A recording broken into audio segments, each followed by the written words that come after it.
Andy, my dude, have you heard of the magical website builder known as Squarespace? Ugh, not another Squarespace ad. I feel like every podcast is sponsored by them. Hey, don't knock it till you try it. Yes, okay, it is overhyped, but actually it lives up to the hype. Squarespace is like a website fairy godmother. With a click of a button, your site transforms into a beautiful masterpiece. A website fairy godmother? That sounds interesting. What makes it so magical? Well, for starters, those slick templates make anyone look like a professional web designer. Pick one, customize the colors and fonts to match your brand, and voila. Plus, the drag and drop fluid engine is so easy, your grandma could build a site on Squarespace. Well, she did knit me a lovely scarf last Christmas. Maybe website design is next. Exactly. And when you're ready to sell your Nana's handmade scarves online, Squarespace has built-in e-commerce. Add a store with one click. Get flexible payment options. Then watch those sales roll in. And when she wants to teach others her steezy scarf skills, Squarespace's new courses feature is just the ticket. Nana can set up her curriculum and enrollments and payments in a snap and become the next e-knitting influencer. Oh, wow, you really sold me with the grandma angle. Sign me up for that free trial. Just go to thenextreel.com/Squarespace and transform your site into a beautiful Squarespace masterpiece. Well, thanks, Pete. Even though it's overhyped, Squarespace actually sounds perfect for Nana's site's needs. Appreciate the warning on the ads, though. I'll brace myself next time I listen to a podcast. Anytime. Let me know if you need any help getting that site up and running.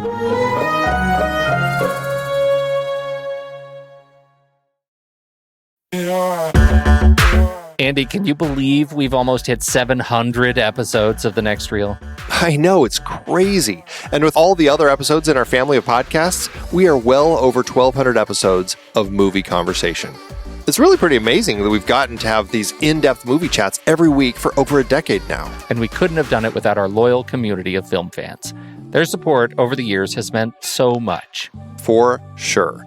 That reminds me, we should give the merch store a shout out. Buying shirts from thenextreel.com/merch is a great way listeners can continue to support the show. Plus, they get to sport our great designs. Absolutely. I think sometimes folks forget we have a variety of shirts, mugs, phone cases, and more available. In fact, a great place to start is with a shirt sporting the Next Reel's logo. We also have that classic Fast Times Spicoli Surf School tee, or the weirdly popular Rusty's European Tour shirt. The one from National Lampoon's European Vacation. Why is that so popular? Search me, but we have sold a ridiculous number of those. I guess there are a lot of Rustys taking trips to Europe? We're always adding new designs based on movies we've covered, like our brand new design for a streetcar named Desire, featuring a streetcar named Desire. So if you want to rep your love of TNR and films, head to thenextreel.com/merch. Every purchase helps us continue to have these weekly in-depth conversations. So visit thenextreel.com/merch today. And as always, thanks for listening and being a part of the Next Reel community. We've got lots more great movie chats coming your way. I'm Pete Wright. And I'm Andy Nelson. Welcome to The Next Reel. When the movie ends, our conversation begins. In just a matter of seconds, you're going to hear a classic episode of this show from back in the day when we called ourselves Movies We Like. It took us a while to settle into the show's format, so you'll notice some differences as you listen to these episodes. For instance, it takes us a bit of time to actually get into the conversation about the movie. Things like that. But we're still proud of the conversations about the movies themselves, and we think they're worth keeping in the library. So enjoy these episodes from our back catalog. And you can become part of our Discord community, learn more about the show, and find out how you can become a supporting member at thenextreel.com. So thank you, everybody, for downloading and listening to The Next Reel. We appreciate your time and attention, and we hope you enjoy the show.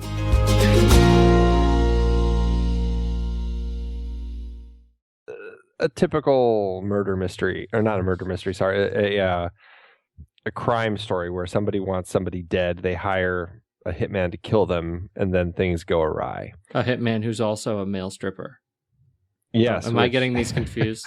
Oddly, we see more of him in this movie than we did in Magic Mike. So. So you thumbs up? You liked it? Oh yeah, it was great. I mean, William Friedkin. How would you compare it to, say, Natural Born Killers? Well, is that this kind of like scale? Natural Born Killers, so Yeah, I don't either. I'm just trying to find a baseline here. No, it has a real dark kind of film noirish sort of vibe.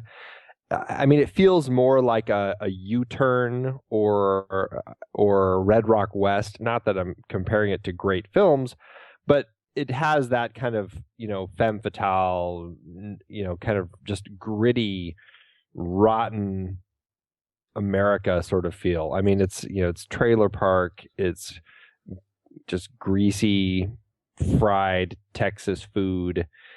It's just everything about it is just grimy. God, you make it sound so sexy. It's well, but William Friedkin really gets into that grit nicely. He did it likewise with Bug, another film that he did based on a play in the last few years, which I didn't like nearly as much as this one. Bug just really made me feel claustrophobic and just really gross. This one at least had more really it had humor, just like really dark humor. So I don't know. I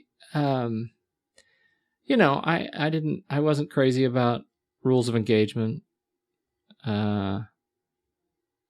And I don't think I saw his God, what else have I mean, I just haven't seen a lot of his recent stuff. I guess, It's just he's one of those like great iconic 70s directors who's still around directing films that you don't think about because he's just there much fewer and more far between. I liked The Hunted. I actually liked that one quite a bit. That was Benicio, right? Mm-hmm. And Tommy Lee Jones. Yeah, and Tommy Lee Jones again. You're right. I like that. But we're going to talk about we're going to talk a lot more about William Friedkin coming up. But I just haven't seen enough of his recent stuff to really be able to say. The movies that I remember him from are 35 years old. Yeah, so. I mean his great stretch of films really ran in the 70s. French Connection, The Exorcist, Sorcerer. I've never seen To Live and Die in LA, but I hear it kind of fits that vibe. Yeah, no, it totally fits that vibe. Yeah. And then I don't think I saw anything else he did in the 80s. I think the next thing I saw was Blue Chips, and I really don't remember much about that. No. Other than it was I think it was a free movie that I got in college. One of those free screenings. So I didn't see it. I did. Did I see the episodes he did of? No, I have not seen the episodes he did of CSI. Anyway, so okay, so it was good. So he knows how to direct.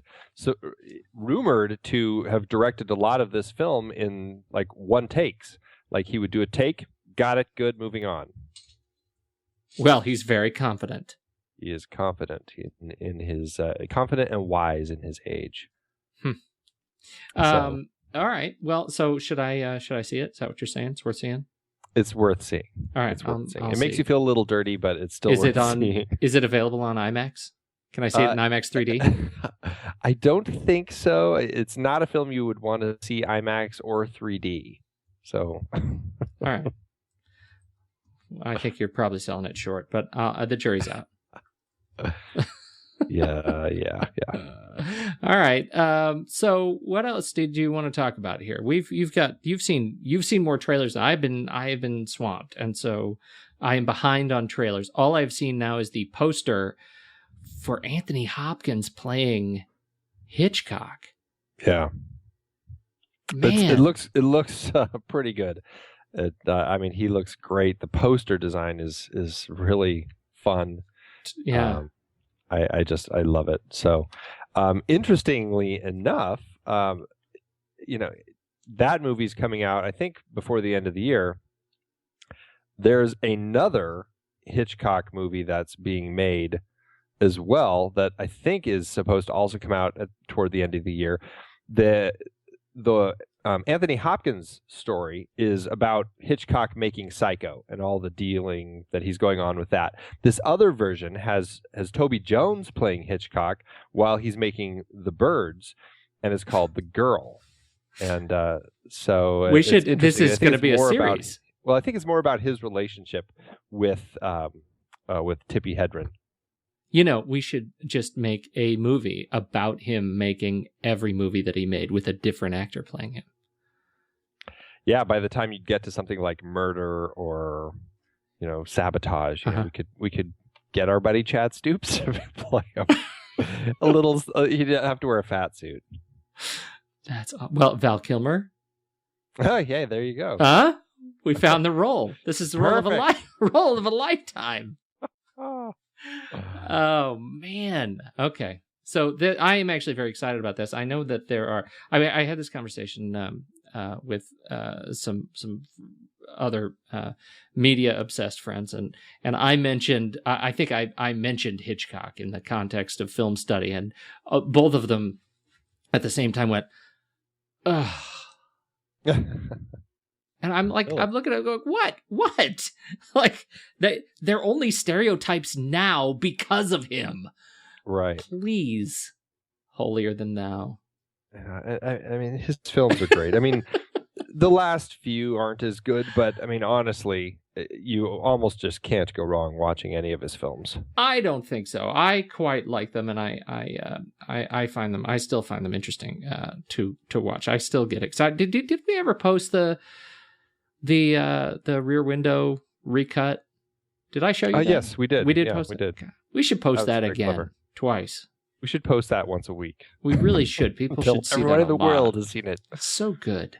So this is what I'm hoping for. I'm hoping that Alfred Hitchcock and the girl, or Hitchcock and the girl, both actors end up getting Best Actor nominations. So we have 2 Hitchcocks, and then we need to get the 2 Abraham Lincolns, all of them nominated. So it's Hitchcock versus Lincoln versus Lincoln.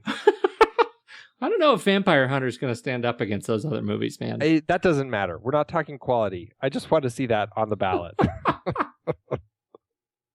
All right. I'm in. If you are, I'm in. You tell me to jump.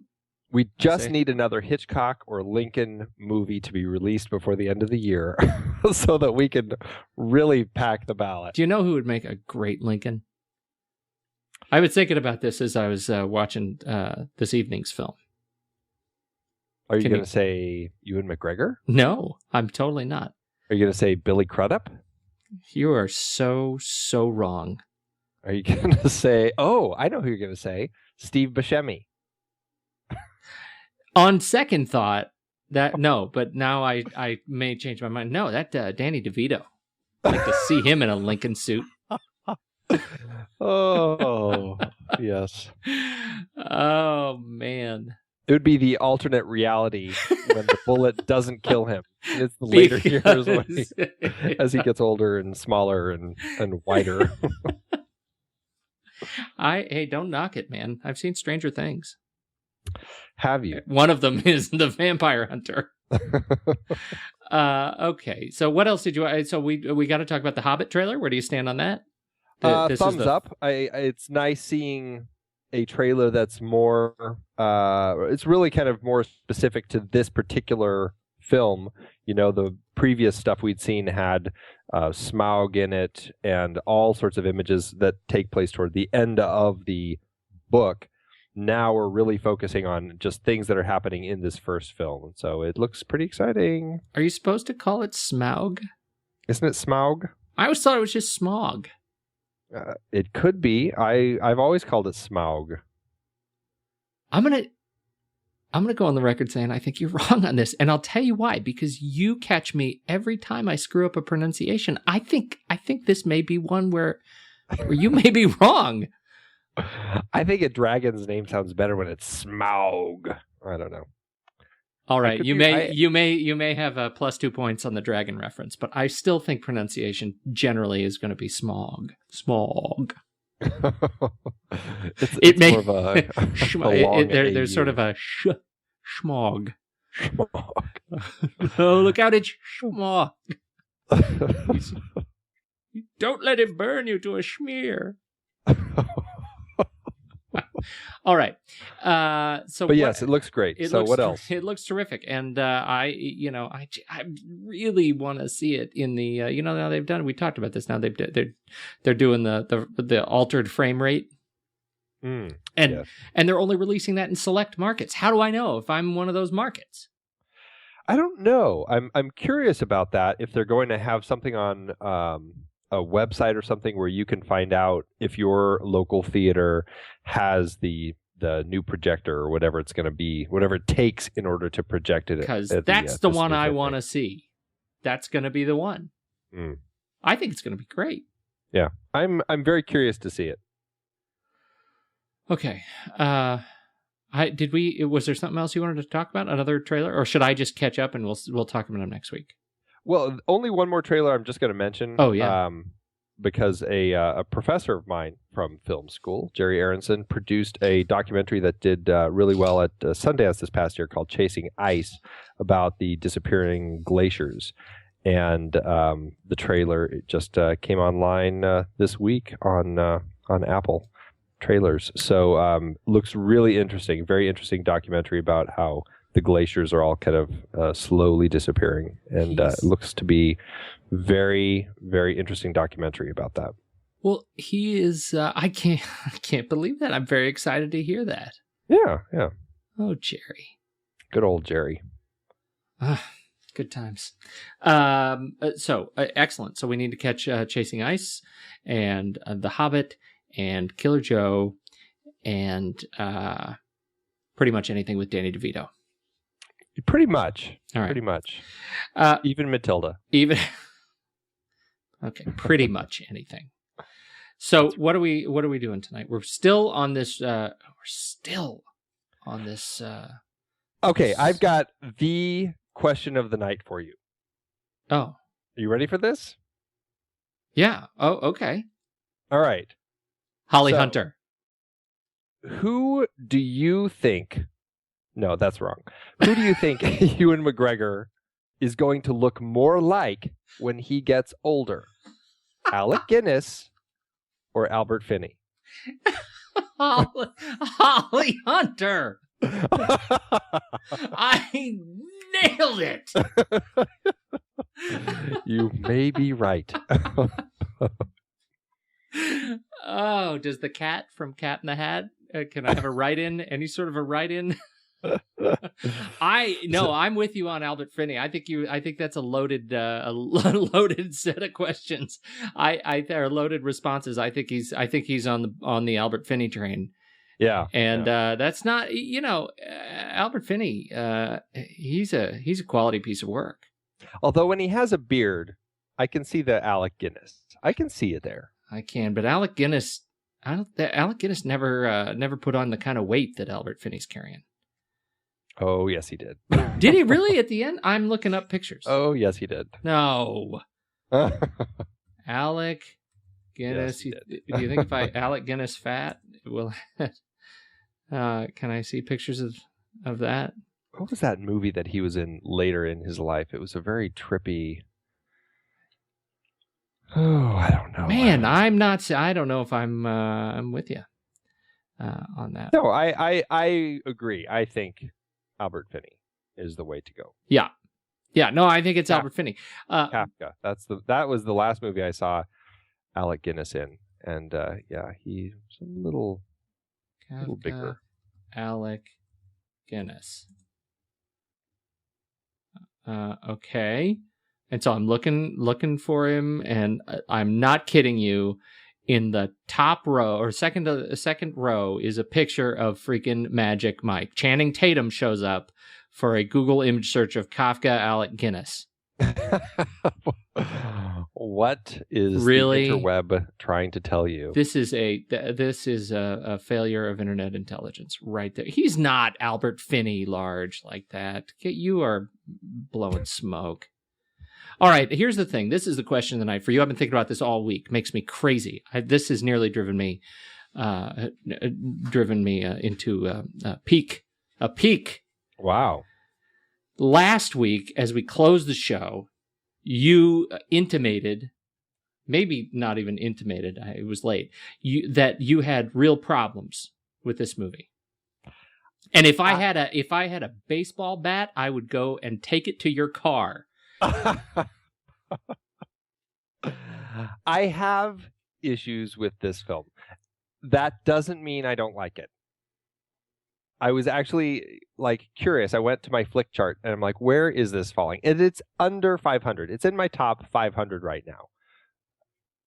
I'd have to see what it's up against, but it's still in the top 500. The top 500?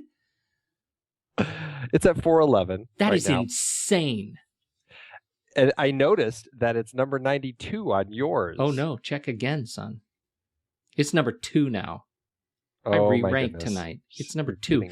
I've seen this movie shall we say a number of times, and there are very few movies that can cause me to weep at the end every time I see it. Every time. Yeah. That says a lot.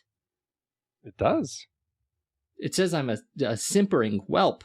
Hey, I'm the same with Field of Dreams, so. And see, that was a terrible movie. No, I didn't mean. Well, okay, I didn't mean that. We each have our film. My nemesis, Field of Dreams. Right. Big Fish versus Field of Dreams. Let's duke it out. Okay, so tell me, can you lay it out for me? What are your problems with this movie? See if you can make me hate it as much as you. No, I hear you. You hate it. That's not my goal, because I still love Field of Dreams. You didn't work any magic against that one for me. Here's the thing about the film. I feel like it's so close to being what it wants to be and what I want it to be. And every time I watch it, this is a film where I read the script before I watched it. I really enjoyed the script. And then I saw the movie, and don't get me wrong, the end still gets me a little choked up. But I always feel like it's close, but it's just not quite there. And I don't know if it's the script. John August, I'll talk about him here in a little bit. I don't know if it's Tim Burton's direction. I'm not quite sure. I think some of it is Billy Crudup. I really just don't like him at all in this film. What? Yeah. Okay. But the thing is, I feel like I want to get this relationship between the father and the son. And I love, these stories with fathers and sons and relationship with parents and children sorts of issues. I really love those films. And I feel like it's close to finding the way to this, but I feel like right at the start, I'm just never quite buying into Billy Crudup and his frustration with his father. And maybe it's because I find his father so fascinating, and I find Billy or whatever his son's name is, I find him so kind of boring. And I understand how they wrote him. I just don't buy into him, and because of that, I have a hard time kind of getting into his side of the story. And I feel like his growth over the course of the film, because he's the character who needs to grow over the course of this story. You're talking about William Bloom. Go from a guy who doesn't want to, or feels that his father's kind of always been telling these stories and they're all made up, and he really doesn't know his father, and he's kind of resentful of that, to somebody who finally is able to look past that and find the father that his father is in the stories. And that journey, it happens like he's always fighting it up until the end. And spoiler alert, we get to the end of the film here, and in a blink of an eye, he switches, and all of a sudden he becomes the storyteller. And there's no transition, there's nothing. It's just he just does it. And I just feel like they missed an opportunity to show me some journey in his growth there. And I like the end where he sees the reality of all these stories. I think that's actually one of the most magical moments in the film. But leading up to that, I just like his journey, I just never connect with. So there you go. All right. That Billy Crudup, I don't mind him. I don't mind him. And this is a movie that makes me wish I had a really crappy relationship with my father. Because I really believe that we all deserve a reconciliation like this one. I mean, I think that I'm absolutely disagree with you on this that there was no transition for William Bloom. It just happens like in the blink of an eye. All right. Well, I think that it happens over the course of the film, and particularly over the course of his conversation with Helena Bonham Carter's the grown-up Jenny, right? I think that's where he begins to open up as he starts to uncover the evidence that in fact. He's learning that his father was that there are breadcrumbs of truth, there are breadcrumbs of reality, sort of peppered through the stories that make up the tapestry of Edward Bloom's life, and so by the time by the time he gets to this point where he gets this sort of inciting this third act kind of twist where he realizes his dad's had a stroke. And he learns of this. He realizes that he has been the one all along that has put up these crazy walls between him and his father. And he put up these walls that ended up. And when you look at the initial fight on the boat, where his dad was telling the stories just because that's his character, that's who he was. He's telling the stories at the party on the boat, and Edward walks out. That really is the initial inciting incident where we realize that he's Crudup's character has put up these walls completely arbitrarily. Like this guy is just an old man who is the affable, likable guy because of the nature of his stories, and that's why people show up. And his son, I think what Crudup really communicates really sort of well for me is that he resents his dad because he does not have that same sort of natural magnetism that his dad does, and is not able to sort of weave this thread of his life into such a wonderful and compelling story about a guy who ends up being an everyman. I mean, that's the story of Edward Bloom is this story of he's just a guy, and he's a guy with a kind and clever and charming personality, and he turns his everyman story into wonderful sort of heroic vaudeville, and I find that part just magical as we watch him. We watch Albert Finney's Edward Bloom on one end of this sort of fantastical spectrum, and we watch Ewan McGregor, Billy Crudup on the other end of this sort of hyper conservative kind of storytelling nature. They come together in the middle and realize, as Billy Crudup realizes at the end, that he is just as capable of turning his story into a heroic rescue as his dad was. And I think that is the story of redemption of this movie. I think it's just fantastic. Okay. I can see all of that. I can see everything you're saying. I just don't feel that it clicks. Like, I feel like that's what they're trying to do with it, but I just don't feel like it's ever quite getting to all the right pieces. And it's just, I struggle with it because this is a film that I feel like I should like so much more, and every time I watch it, I'm like, okay, and I always go in an open mind. I'm like, okay, I'm gonna really like it this time. I'm gonna really try to get through these things, and every time there's things about it that just aren't working, and it just kind of is falling flat. And I feel like in so many ways, it's so close to being what I'm wanting it to be, but I just don't. It's never quite there. Well, let's talk a little bit about John August. I think I'm interested to hear how much you sort of lay how much of the responsibility for this you lay on August himself. And we have sort of the benefit of talking about this film in the context of John August writing the screenplay, that he is a fantastic blogger and has written pretty extensively about his the process of writing and the project that has been Big Fish for him over the years, and Big Fish the musical, I think one of the things I find interesting that to start off, to kick this off for you, is his post breaking down Big Fish from March 25th, 2012. He had received I'll just read it. A reader forwarded a link to the structural analysis of Big Fish, which attempts to break down my screenplay down into 5 plot points: the inciting incident, the lock-in, first culmination, main culmination, third act twist.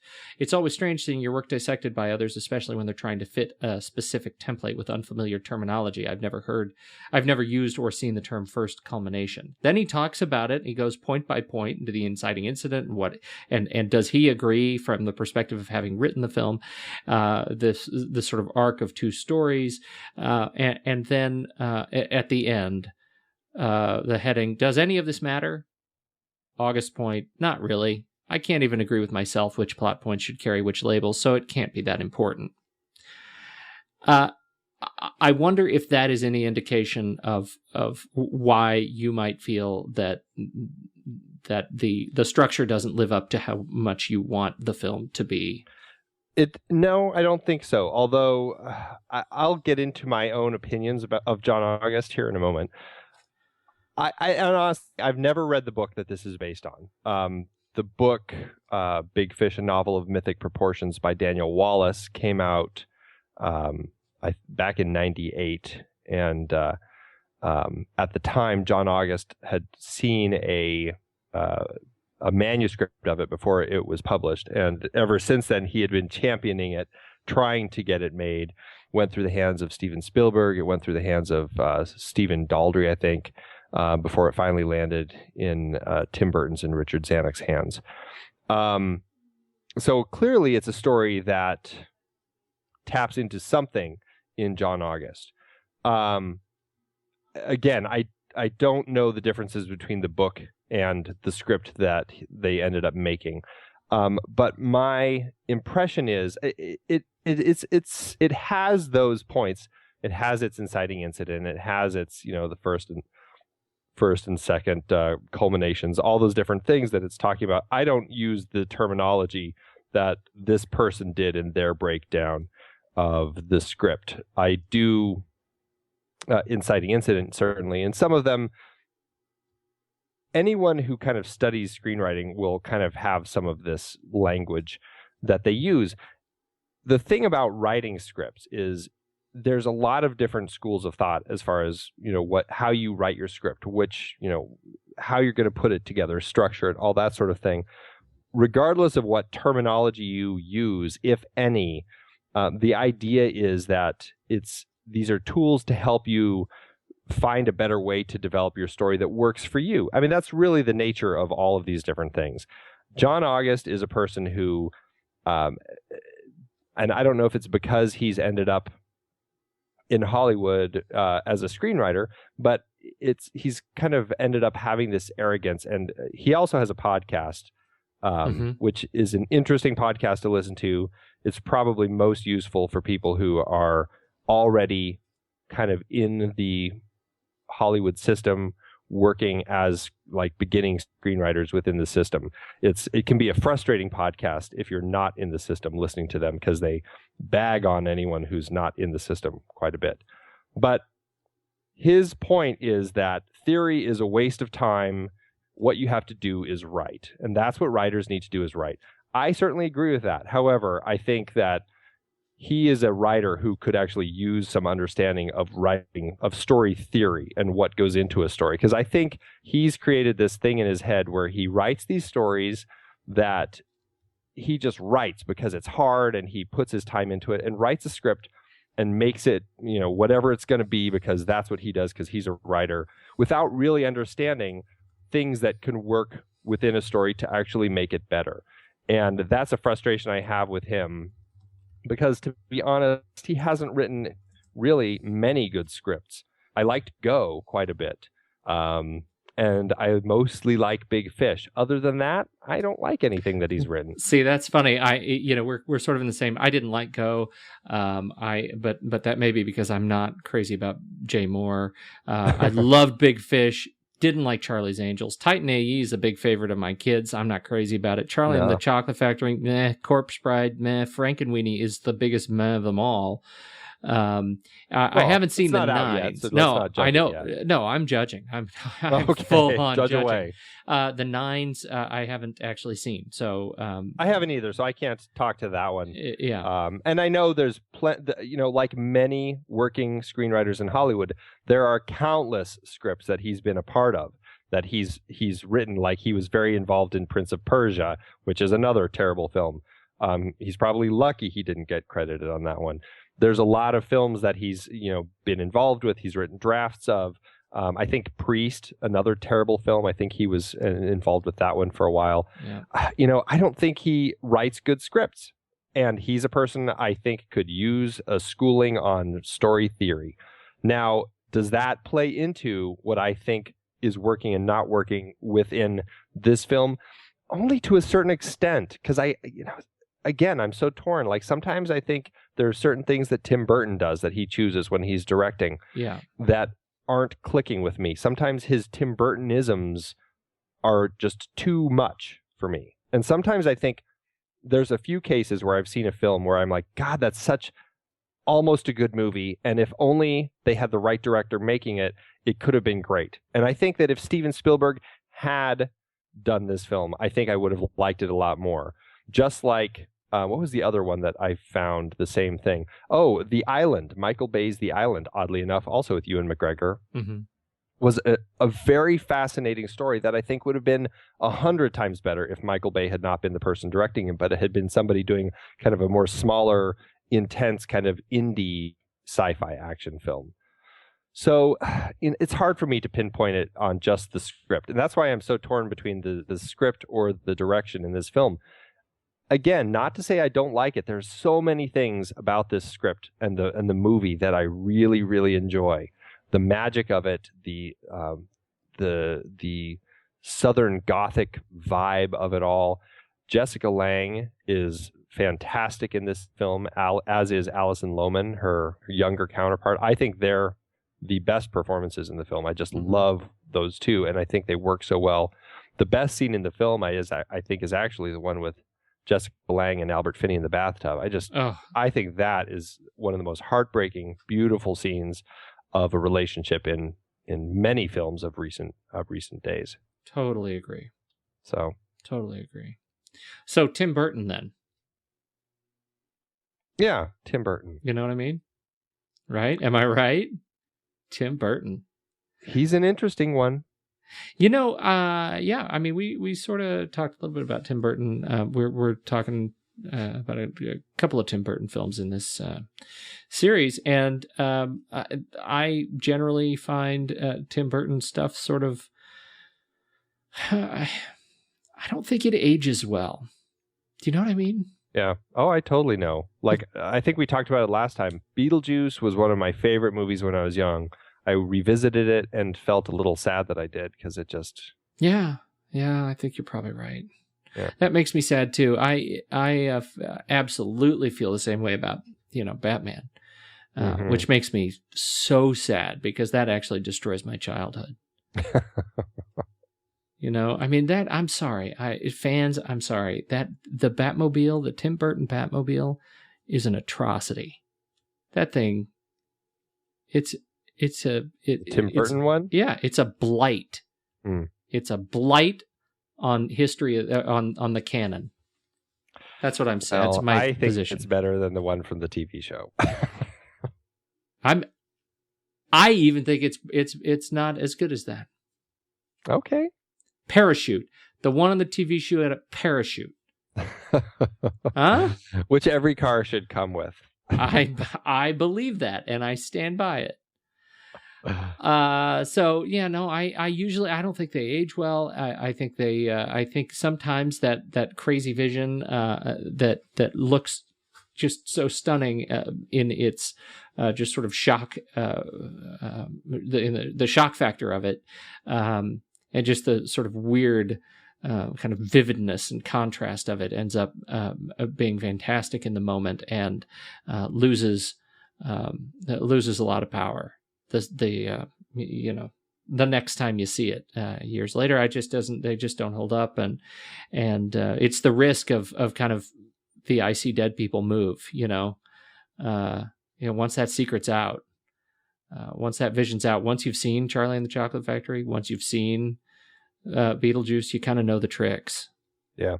They all see, this is why I think I can pin a lot of the blame on Tim Burton, because I can't get emotionally involved in any of his films. I think the closest emotionally to Big Fish would probably be Edward Scissorhands. I think that has a little more of kind of an emotional resonance in that film, and a lot of people gravitate to it. But for me, I've never been able to, again, get emotionally invested in the characters in that film. I think it's a fascinating story. I think it looks beautiful, but it's always kind of fallen flat for me. I sort of lay into Tim Burton a little bit, my impression of Tim Burton, only to build up to the contrast, which is again where I disagree with you, because I think this film is likely the most personal film that I feel like Tim Burton has turned out, and I think that's why I resonate quite as well as I do with it. It feels like it's a story that you really get the sense that he's telling a story that is important to him, and I think Sure. it was. I mean, from just the backstory, the way I understand it, he is, this reconciliation story is very much modeled after his own reconciliation with his dad, who also was a carp, and so there are these moments that you feel like are you're reliving history, and he really, he is one of those guys who, when he was 6, got to say who would play you in a movie, and he said Billy Crudup. That's right. Who wasn't born yet, and so there was that. It was kind of awkward. Very wise beyond his years. That's right. Yeah. To that point, I mean, you're right. His father had died a few years before this. His mother had died just right before he signed on to the film. So he was both of their deaths really hit him hard. And making this film, he really wanted to do something smaller, more personal after doing Planet of the Apes, which is a big failed spectacle, I think.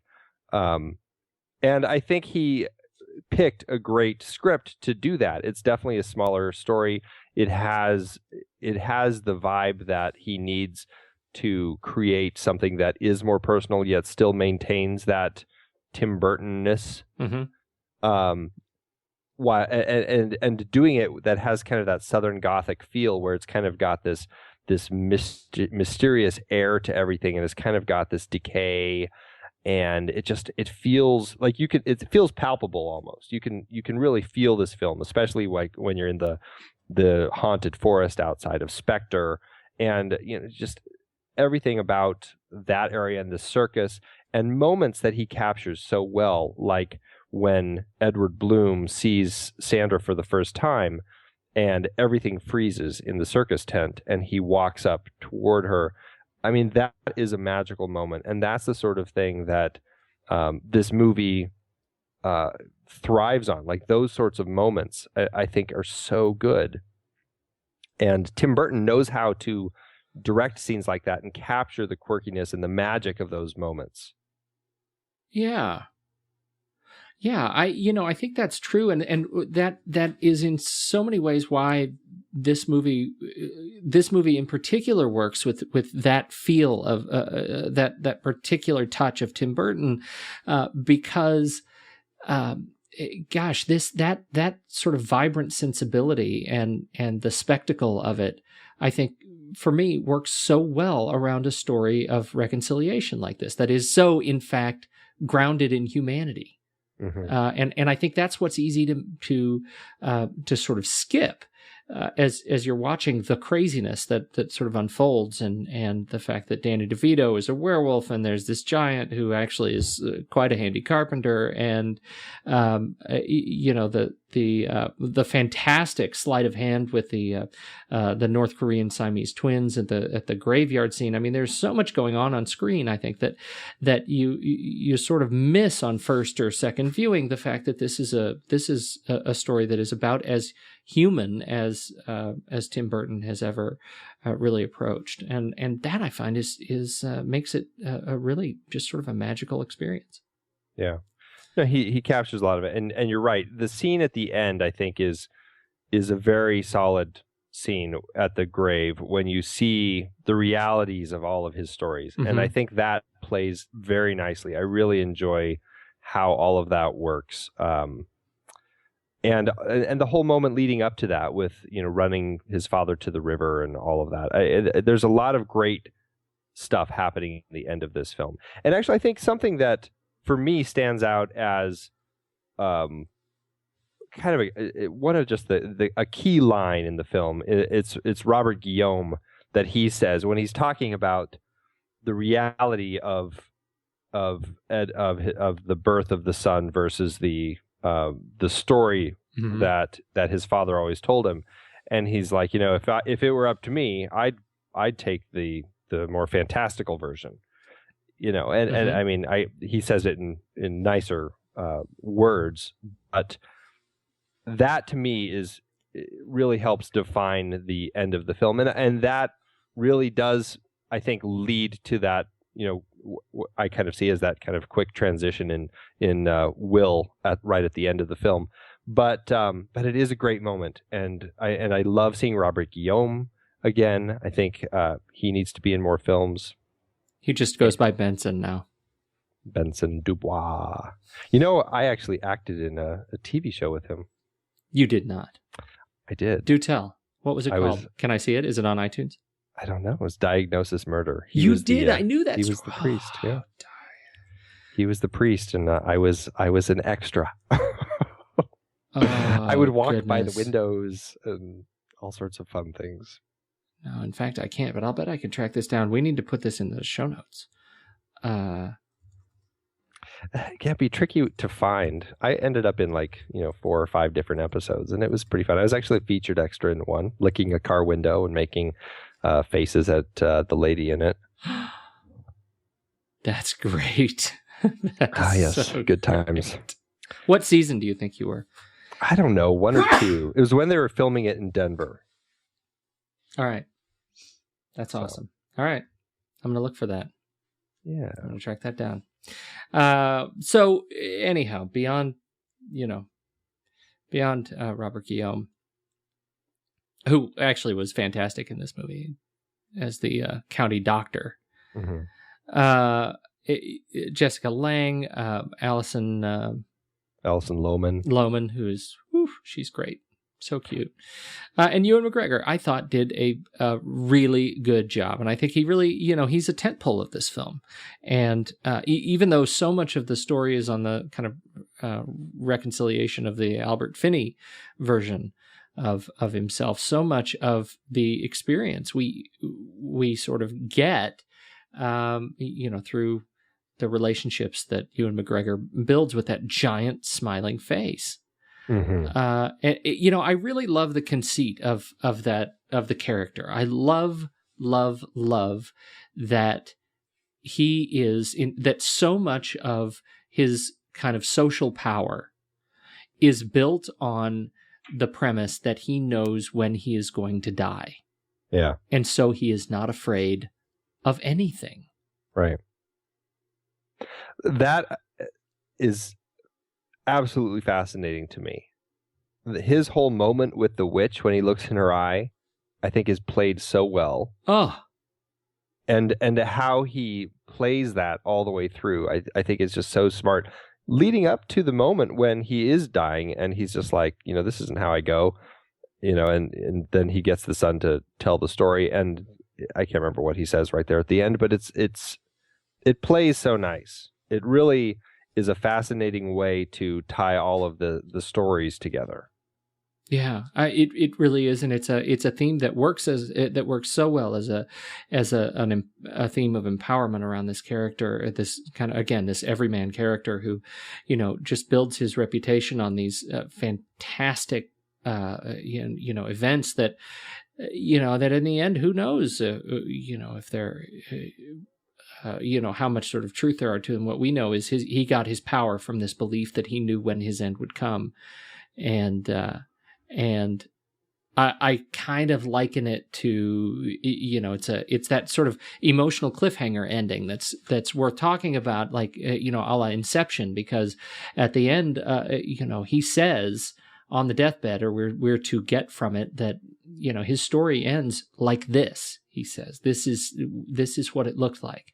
Yeah. Is it because that's what he saw in that vision so many years ago, or because he, really it was more the metaphorical end, that he knew that it was the end of the rift between his son, and that was sort of a release for him to know that there had been that reconciliation, that it was time, or what,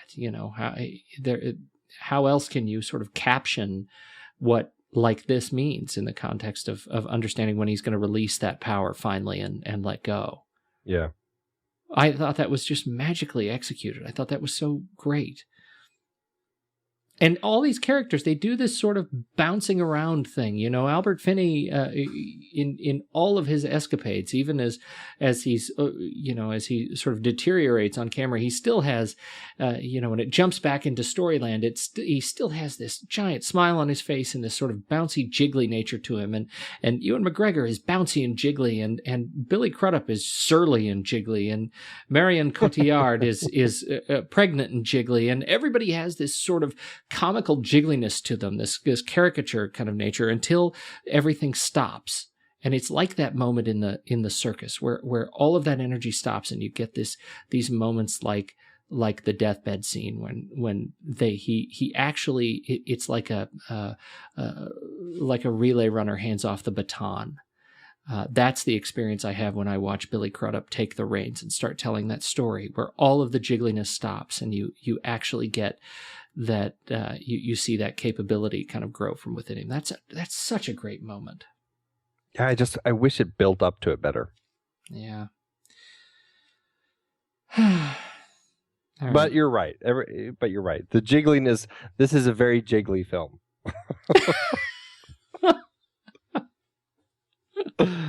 Okay.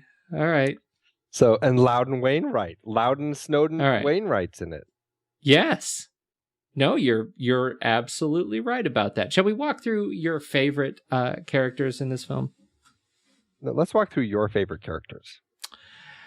Oh goodness. Well, I think the big one for me is Matthew McGrory. I think sort of weirdly steals it for me. He played the giant. Yeah. And he sadly passed away in 2005, but he was a very large person, 7'6", I think is what I read, and he played Carl, and I think he is a fantastic sort of bookend to. He's the bookend to everybody who is dealing with an inferiority complex. You know what I mean? Yeah. In this film, like, he is the emotional bookend to all of their stories, whether it's Danny DeVito, whether it's, Edward, whether it's, Billy Crudup, even, toward the Jenny. end, or Jenny. Absolutely. There is that wonderful, he's just this wonderful sort of stunningly, sort of gentle energy about this giant on screen that is, really a giant in real life. I thought that was I loved watching him. Yeah. Okay. I definitely agree. I think he was fantastic, and it is sad that he passed away a couple years after this. Yeah. So, but it's. I found that I tip my hat to Tim Burton for casting like a real giant in the role. Somebody who had. What is it? Just gigantism. I mean, he was a very large guy, and Yeah. they do tend to not have great long lives. Right. But it was great that he actually cast him as a giant, and then still used forced perspective to make him even more a giant. Yes, in gianter. all of the flashback scenes. Yes, it was great. And then when you finally see him as a goodness, as a at the when you see his height sort of come back into perspective, and he's still a giant, it just cements the truth of the story that that we've been learning about this everyman. But Steve Buscemi, I think, is always a treat to watch. He's always great. I think he would be a great Lincoln. I think you're probably right. But sadly, I doubt we'll see Spielberg. We'll see Buscemi, Daniel Day-Lewis. Yeah. Buscemi, Daniel Day-Lewis. I'm torn.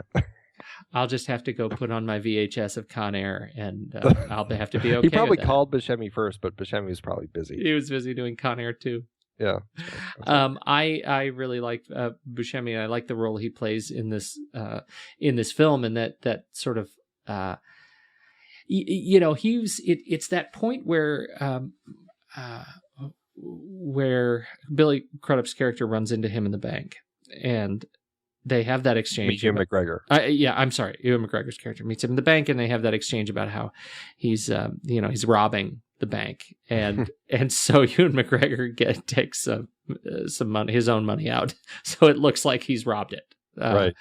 Because the savings and loan was broke, and I found that really touching, and that was a plot point that I think worked really well, because at the end, when you realize that he's going back and buying the city of Spectre, he's calling in all these favors, and it sort of occurred to me that he has built his reputation on the power of his goodness and his kindness, and I think Buscemi, as kind of the smiling criminal, made a really interesting kind of a vessel for just sort of highlighting that kindness as he starts calling in all these favors. And now Buscemi is a power broker on Wall Street, and that somehow is an allegory to robbing banks is none too subtle, but still a powerful bit of friendship.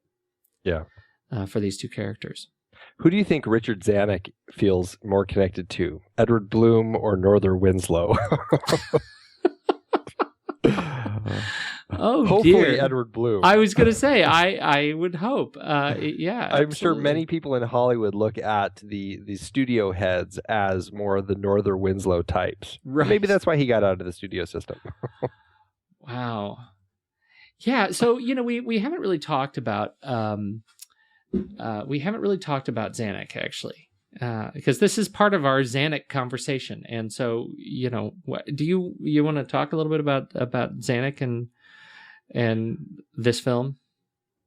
Well, I think what I read, which I found pretty interesting, is he also found a connection to it. He had started working with Tim Burton on Planet of the Apes. I didn't look into their connection. I actually should try to figure out how they ended up finding each other and ending up working together from the time of Planet of the Apes all the way until Zanuck passed away. That, I think, would be interesting. But after Planet of the Apes, when Tim Burton was approached, he had, as we already said, this kind of connection to the story because of his own relationship with his parents that he didn't really get to reconcile, and they passed away.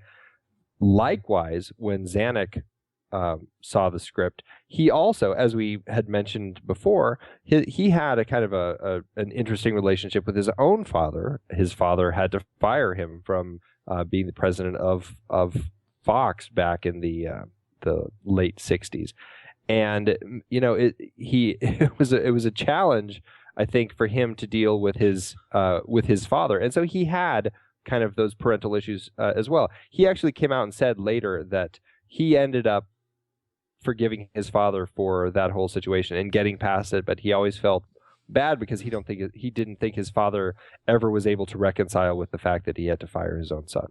And so I think he ended up having some parental issues that equally he found connected to when he saw the story, and so he wanted to come on board and produce it for Tim Burton. Wow.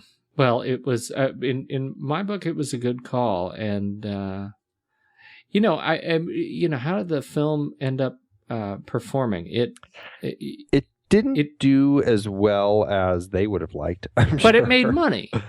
I see that the production budget on it was $70 million, a nice chunk of change. Mm-hmm. I see another number here that says the total budget was $105 million. So I'm guessing that must be kind of a print and advertising budget of about $35 million.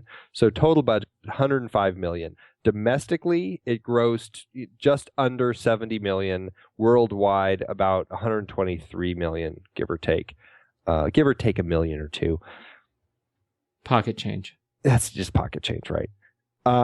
It looks like it just made its money back. So I guess it's a success. I think it's a success. It's absolutely a success. It made its money back, and it made a and it makes grown men cry. It makes grown men cry. Admittedly, maybe emotionally oversensitive men who wish they had horrible relationships with their father, so they could get all this emotional poison out of their systems. It was a success because I love this movie, and that's about all I have to say on the matter. Other particular highlights of this movie: Danny Elfman, who does all of Tim Burton's music. Where do you stand on the music? This is he was nominated for an Oscar for this one, and interestingly, I think this is one of his weaker scores for Tim Burton's films. I connect, and I do like it. I mean, I have it. I listen to it. It's great music, but I find the scores for so many other movies that he's done with Tim Burton to be so much stronger. And it's good music. I mean, having the Tim Burton Danny Elfman combo is almost never fails. You know what's interesting about that? I find that you say it's one of his weaker scores really interesting. I don't necessarily disagree with that. I mean, I didn't find the score particularly noteworthy of Elfman's scores, but I also found it the most what's the word? Maybe original of the Tim Burton Danny Elfman scores. It's the one that stands out as different from the rest. He's one of those that I think is almost more sort of a characteristic style than the Johns of cinema and the Jameses of cinema score work. I think Danny Elfman is, man, you can pick that guy coming out a mile away. Well, you can't. And this movie, I think it was tougher. There's Oingo Boingo, Danny. And you can't pinpoint that just on Tim Burton, because Danny Elfman has kind of the wild and crazy Danny Elfman, which he does, also for Barry Sonnenfeld, like in the Men in Black films. Yep. He really has that wild, crazy music. But then he also has amazingly beautiful, sensitive stuff that's just lush and gorgeous. Summersby is just a stunning score. Black Beauty. I mean, he really can do some amazing music. Big Fish falls on that side of the line. Everything else that he does for Tim Burton pretty much is on the other side. But you're right. This one has that sensitivity, and it has a much nicer feel to it than the kind of the manic Danny Elfman music. I just don't. It's not one that I can hum. I don't connect to it. It serves its purpose as far as kind of an emotional through line in the film, but I honestly, I mean, it's not one that I could pinpoint. I'd have to sit and listen to it and go, okay, yeah, those are the themes again. Yeah. Well, and I think that's the story for me. Like, I actually, I had seen the movie a couple of times before I made note that was actually a Danny Elfman score. It was usually you see him, you can hear him in the first few notes. Men in Black, man, it's tough to miss. Right. Okay. So, it made its money. You still only marginally like it. It's a movie you sort of like. I really Do like you it. cry at this movie? This is my problem, okay? I want to love this film because this film has everything in it that I want, that I love. This is a film that should be up in my top 100. But every time I watch it, I'm like, oh, it's just so close, but it's not quite there. And so that's what frustrates me with it. It's not that I marginally like it. I really like it. I think my frustration is that I want it to be so much more, and it never quite gets there for me. Okay. I'm going to give you that. Okay. Thank you. That's going to be okay. I think, I've said my piece. This is a fantastic film, and I think it's one for me that truly stands out. Up to this point in Danny Elfman's, or not Danny Elfman's, Tim Burton's, Tim Burton's canon. I think it's a catalog. I think it really is a highlight. It's the most personal that I think we get out of him, and is just really touching. And to me, it succeeds on just about every level. So where do we go from here?